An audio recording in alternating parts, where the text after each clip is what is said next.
से कोचिंग वाला आएगा तब देखने बोल रहे हैं।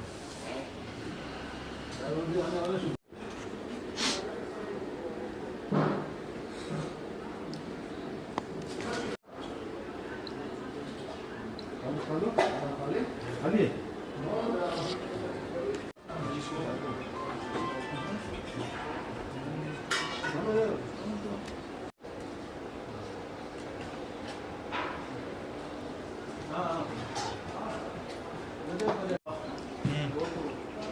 डन।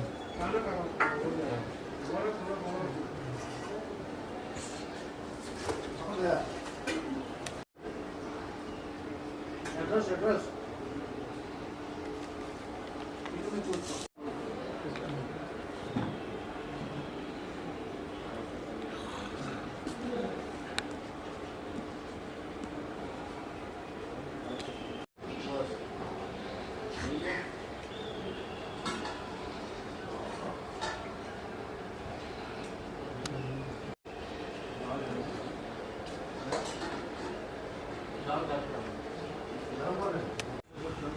बाकीचा करायचा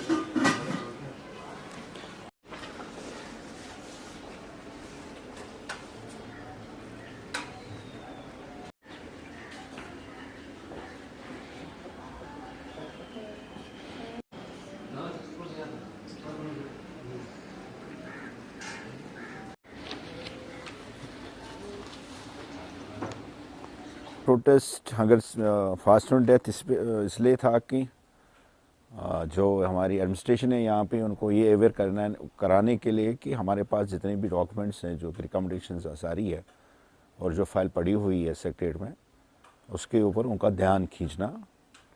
और ध्यान तो खिंच गया 30 सितंबर को जब वर्दी डिप्टी कमिश्नर साहब on the behalf of JKUT आ गए यहाँ पे, तो उसके बाद उन्हें रिटर्न इंश्योरेंस दी उन्होंने।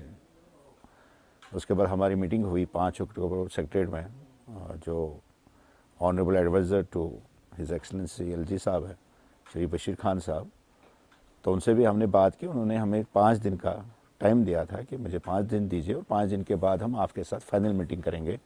जो भी आपकी डिमांड्स जो आपने रखी हुई है हमारे सामने, उनके head of the department concern departments के साथ मिलके तो आपके साथ फाइनल डिपार्टमेंट। लेकिन आज तक तो 55 दिन हो गए, लेकिन वो फाइनल मीटिंग नहीं हुई।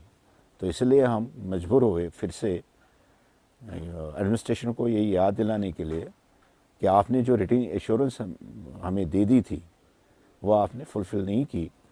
और यहाँ पे हमारे जो बच्चे हैं वो फ्रस्ट्रेटेड हो रहे हैं, और उसके साथ साथ जो हमारी लगभग 400 साढ़े 400 की फैमिलीज़ जो है 808 फैमिलीज़ में वो भूखमरी के ऊपर इस वक्त आ रही है, क्योंकि उनके घर में इस वक्त कोविड की वजह से या बाकी हालातों की वजह से जो उनके जो बच्चे काम करते थे या उनके बुज़ुर्ग जो काम करते थे प्राइवेट सेक्टर में, अब प्राइवेट सेक्टर सारा ठप है कश्मीर में, तो उस वजह से उनकी माली हालात बहुत ही ख़राब हो रही है दिन ब दिन।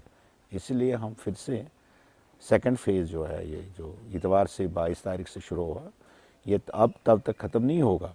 अब तो इंश्योरेंस भी रिटर्न में भी उन्होंने दी, पहले वर्बली कह रहे थे, लेकिन आज हम तब तक नहीं उठेंगे जब तक कि वो ग्राउंड ज़ीरो पे जितनी भी हमारी डिमांड्स हैं जो कि उन्होंने ऑलरेडी एक्सेप्ट की हुई हैं वे बैक इन 2017 में, और 17 से ये हमारा केस चल रहा है, तब तक हम यहाँ से नहीं उठेंगे। उस प्रोटेस्ट से इस प्रोटेस्ट तक कितने ऑफिशियल्स के पास गए या कितने ऑफिशियल्स आपके पास आए?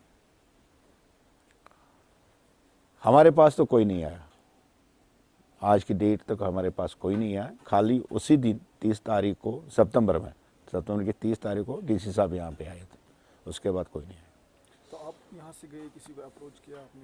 क्योंकि हमारे जो मीडिएटर हैं एक हिसाब से वो वर्दी डिप्टी कमिश्नर साहब हैं, हम मतलब इससे पहले हम गए थे उनके पास 2-3 बार, तो वही हमें अपडेट करते रहे। उन्होंने बहुत कोशिश की अपनी तरफ से। हमारी फाइनल मीटिंग जो कंसर्न डिपार्टमेंट्स के हेड से हैं through honourable adviser Shri Bashir Khan साहब के, लेकिन पता नहीं कि वो फाइनल मीटिंग क्यों नहीं हुई। क्या कुछ फ़ायदा लगा आपको पिछले प्रोटेस्ट से? तो आपको हमने और एक प्रोटेस्ट किया यहाँ पर।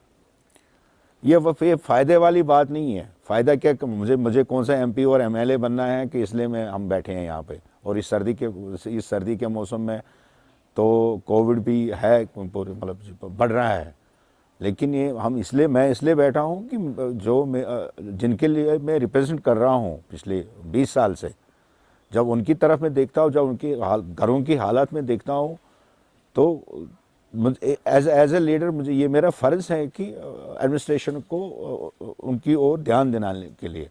इसमें मुझे कोई ऐसी चीज़ ही नहीं है कि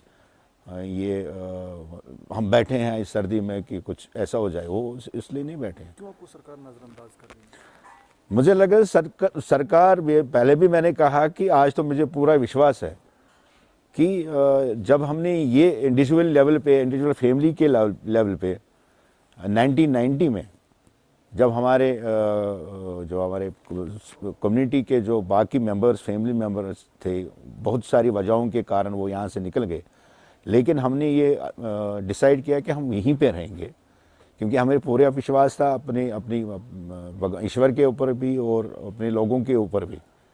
तो मुझे लग रहा है कि आज ये हमें उसकी सज़ा मिल रही है, और कोई वजह नहीं हो सकती। उसी की सज़ा मिल रही है कि ये 808 फैमिलीज़ उस समय क्यों नहीं निकले।